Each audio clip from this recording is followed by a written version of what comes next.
Islamic scholars کے بیانات سننے کے لیے ہمارے آفیشیل چینل الرحمان ڈیجیٹل کو سبسکرائب کیجیے۔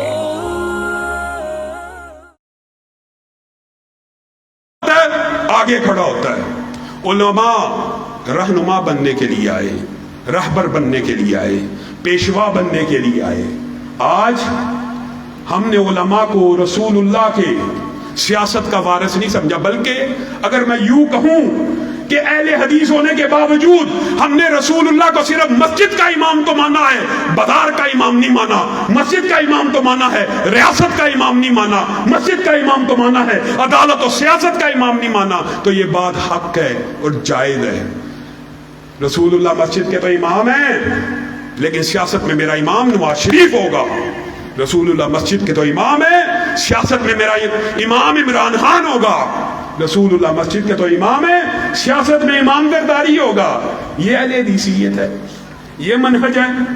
اگر رسول اللہ مسجد کے مصلی کے امام ہیں اور اگر مصلی اور منبر کے وارث علماء ہیں، تو کیا ریاست رسول اور تخت رسول کے وارث علماء نہیں ہیں؟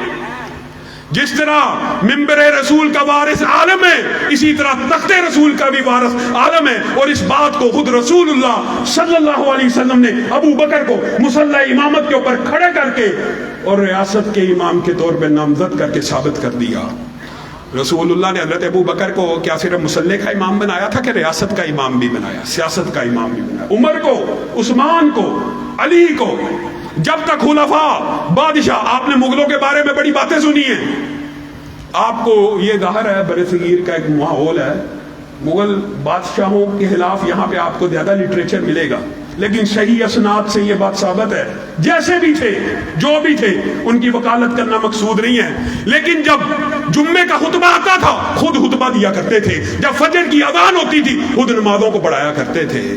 مسلمان اس وقت تک غالب رہے جب ان کے حکمرانوں میں جمعہ پڑھانے کی صلاحیت، جب ان کے حکمرانوں میں نمازیں پڑھانے کی صلاحیت باقی رہی۔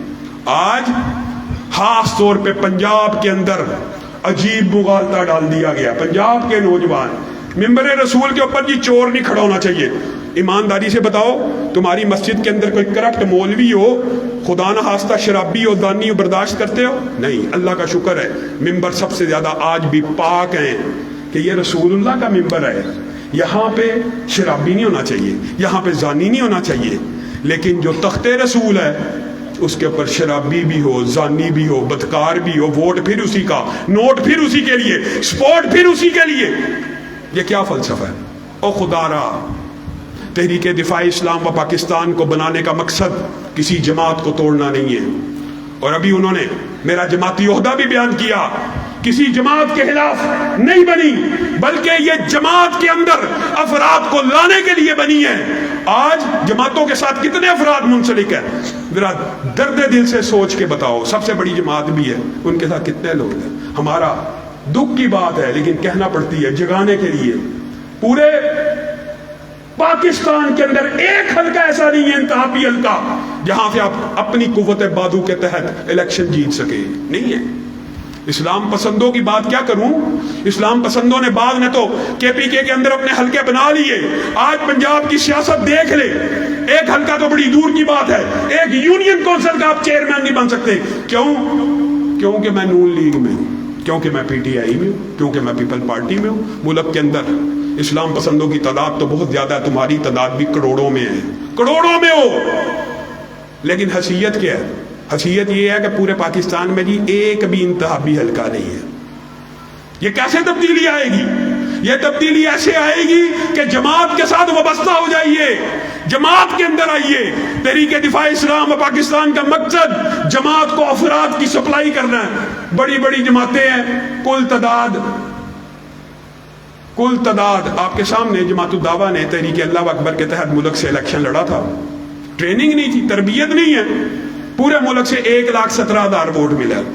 یہ ہماری حیثیت ہے۔ آپ نے اگر ابھی بھی نہیں جاگنا، اگر آپ نے ابھی بھی آنکھیں نہیں کھولنی، تو پھر ٹرانسجینڈر ایکٹ پاس ہونے دیجئے۔